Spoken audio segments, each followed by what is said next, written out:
నమస్కారం అండి. అంజలి చెప్పే చందమామ కథలకు స్వాగతం. కథ పిశాచాలు చేసిన సహాయం. పిల్లలు, కథ మొదలు పెడదామా? అనగనగా అవంతిపురం సమీపంలో ఒక గ్రామం. ఆ గ్రామంలో ఒక ముసలి అవ్వ మనవడు ఉన్నారు. అవ్వ అమాయకురాలు. ఇరుగు పొరుగు అవ్వకి మాయమాటలు చెప్పి ఉప్పు పప్పు తీసుకువెళ్ళేవారు. అవ్వను సుఖపెడదామంటే అవ్వ చేసే పనికి మనవడికి కోపం వచ్చేది. పైపెచ్చు గుట్టుగా సంసారం చేయటం తెలియదు అనేది. ఒక రోజున అవ్వ ఇల్లు ఊడుస్తూ ఉంటే చిన్న తాళం చెవి దొరికింది. అది తన మనవడి పెట్టెదని పెట్టె తాళం తీసి పెట్టె లోపల డబ్బు చూసి అందరినీ పిలిచి చెప్పింది. ఆ మాటలు చాటుగా ఉన్న దొంగలు విని హడావుడిగా వచ్చి, మీ మనవడు చెట్టు మీద నుంచి పడిపోయాడు, దెబ్బలు బాగా తగిలాయి, డబ్బు తీసుకొని రమ్మన్నాడని చెప్పారు. అవ్వ వాళ్ళ మాటలు నిజమేనని నమ్మి ఆ డబ్బును దొంగలకి ఇచ్చింది అవ్వ. ఆ డబ్బు తీసుకొని వాళ్ళు పారిపోయారు. అవ్వ ఏడుస్తూ గుమ్మంలో చతికిల పడింది. కొంతసేపు గడిచేసరికి మనవడు సరుకులు తీసుకొని వచ్చాడు.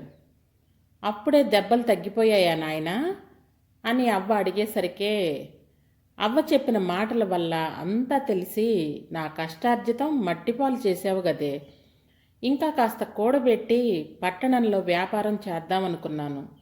నాకు ఆ రాతే లేదు, మళ్ళీ నా కంటికి కనిపించుకు, వెళ్ళిపో అని అన్నం తినకుండా వెళ్ళిపోయాడు మనవడు.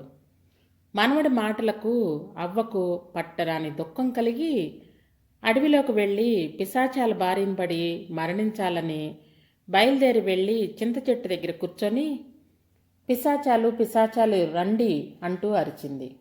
2 తెల్లని పిశాచాలు వచ్చి, మమ్మల్ని ఎందుకు పిలిచావు అంటూ అడిగాయి. అవ్వ వాటిని చూసి భయపడక విషయమంతా చెప్పి, నా మనవడిచే అంత మాటలు అనిపించుకున్నాక ఎందుకు బతకాలి, నన్ను చంపేయండి అంది. పిశాచాలు కూడబొలుక్కొని అది కుర్ర దొంగల పని అని గ్రహించి, అవ్వా, నీ మనవడి ధనం నీ చేతికి వస్తే నువ్వు ఇంటికి వెళతావా లేక చనిపోతావా అని అడిగాయి. ధనము దొరికితే ఇంటికి వెళతానంది అవ్వ. సరే, మా వెంటరా అని కుర్ర దొంగల వద్దకు తీసుకువెళ్ళి బయట ఉండమని చెప్పాయి.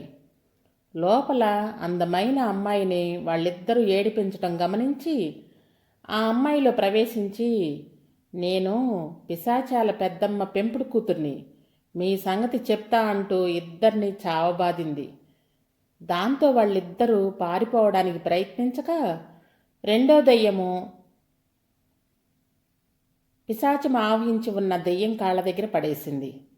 దాంతో హడలెత్తిన దొంగలతో అవ్వను మోసం చేసి ధనం తీసుకున్నది మీరేనా అనగా, మేమే అంటూ ఆ ధనమును అక్కడ పడేసి పారిపోయారు. వాళ్ళు వెళ్ళగానే అవ్వ లోపలికి వచ్చింది. అవ్వ, నీ డబ్బు తీసుకో అని ఈ అమ్మాయి మంచిది.